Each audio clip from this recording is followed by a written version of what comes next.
ಈ ಭೂಮಿಯ ಮೇಲೆ ಒಂದು ಕಾಲದಲ್ಲಿ ಧರ್ಮವೇ ಶಾಸನವಾಗಿದ್ದ ಒಂದು ಮಹಾನ್ ನಗರವಿತ್ತು. ಅದರ ಹೆಸರು ಉಜ್ಜಯಿನಿ. ಇಲ್ಲಿ ಪ್ರಜೆಗಳು ಭಯದಿಂದ ಬದುಕಲಿಲ್ಲ, ಬದಲಿಗೆ ನ್ಯಾಯದ ಭರವಸೆಯಿಂದ ಬದುಕಿದರು. ಆ ನ್ಯಾಯದ ಕಾವಲಾಗಿ ನಿಂತಿದ್ದವನು ಒಬ್ಬನೇ, ರಾಜವಿಕ್ರಮಾದಿತ್ಯ.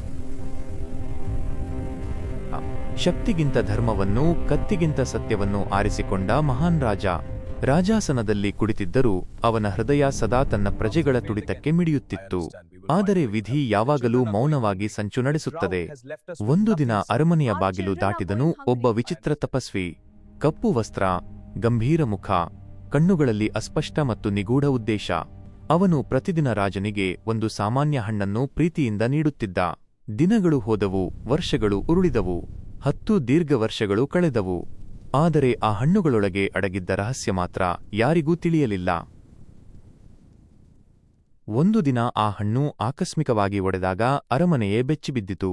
ಅದರೊಳಗೆ ಹೊಳೆಯುತ್ತಿದ್ದ ಅಮೂಲ್ಯ ರತ್ನವೊಂದು ಹೊರಬಂದಿತು. ಅದು ಕೇವಲ ರತ್ನವಲ್ಲ, ಅದು ವಿನಾಶಕಾರಿ ವಿಧಿಯ ಸೂಚನೆಯಾಗಿತ್ತು. ರಾಜನ ಪ್ರಶ್ನೆಗೆ ತಪಸ್ವಿ ತನ್ನ ನೈಜ ಉದ್ದೇಶವನ್ನು ಬಿಚ್ಚಿಟ್ಟನು.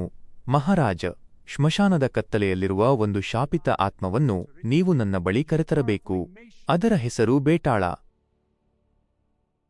ರಾಜವಿಕ್ರಮಾದಿತ್ಯನು ಕೊಟ್ಟ ಮಾತಿಗೆ ಕಟ್ಟುಬಿದ್ದಿದ್ದನು.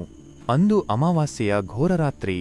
ಒಬ್ಬನೇ ರಾಜ ದಟ್ಟವಾದ ಕಾಡಿನ ನಡುವೆ ಶ್ಮಶಾನದ ಕಡೆಗೆ ಹೆಜ್ಜೆ ಹಾಕಿದನು. ಗಾಳಿಯ ಹೂಂಕಾರ, ಒಣ ಎಲೆಗಳ ಮರ್ಮರ ಶಬ್ದ, ಸುತ್ತಲೂ ಮೃತ್ಯುವಿನ ವಾಸನೆ. ಅಲ್ಲಿ ಹಳೆಯ ಮರವೊಂದರ ಮೇಲೆ ತಲೆ ಕೆಳಗಾಗಿ ನೇತಾಡುತ್ತಿದ್ದ ಭಯಾನಕ ರೂಪವೇ ಬೇಟಾಳ. ಅದು ಕೇವಲ ಭೂತವಾಗಿರಲಿಲ್ಲ, ಅದು ರಾಜನ ಬುದ್ಧಿ ಮತ್ತು ಧೈರ್ಯವನ್ನು ಪರೀಕ್ಷಿಸುವ ಒಂದು ನಿಗೂಢ ಶಕ್ತಿಯಾಗಿತ್ತು.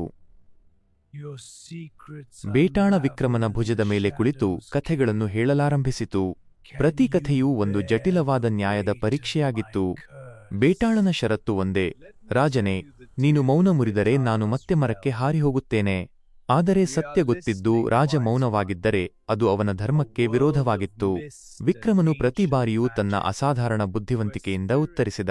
25 ಬಾರಿ ಬೇಟಾಳ ಮರಕ್ಕೆ ಹಾರಿಹೋಯಿತು.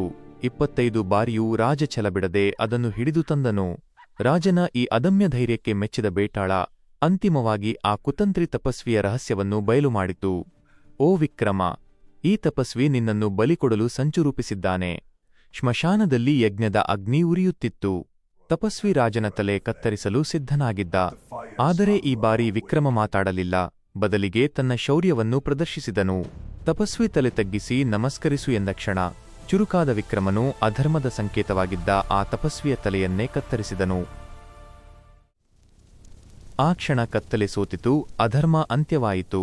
ಬೇಟಾಳವು ನಗುತ್ತಾ ಶಾಂತಿಯಿಂದ ಗಾಳಿಯಲ್ಲಿ ಕರಗಿಹೋಯಿತು. ವಿಕ್ರಮಾದಿತ್ಯ ಉಜ್ಜಯಿನಿಗೆ ಮರಳಿದನು. ಅದು ಕೇವಲ ಒಬ್ಬ ರಾಜನ ವಿಜಯವಾಗಿರಲಿಲ್ಲ, ಅದು ಸತ್ಯ ಮತ್ತು ಧರ್ಮಕ್ಕೆ ಸಂದ ಜಯವಾಗಿತ್ತು. ನೆನಪಿರಲಿ, ಶಕ್ತಿಗಿಂತ ಬುದ್ಧಿ ದೊಡ್ಡದು, ಅಧಿಕಾರಕ್ಕಿಂತ ಧರ್ಮಶ್ರೇಷ್ಠ. ವಿಕ್ರಮಾದಿತ್ಯ ಕೇವಲ ಇತಿಹಾಸವಲ್ಲ, ಅವನು ಪ್ರತಿಯೊಬ್ಬನ ಒಳಗಿರುವ ಧೈರ್ಯದ ಪ್ರತೀಕ.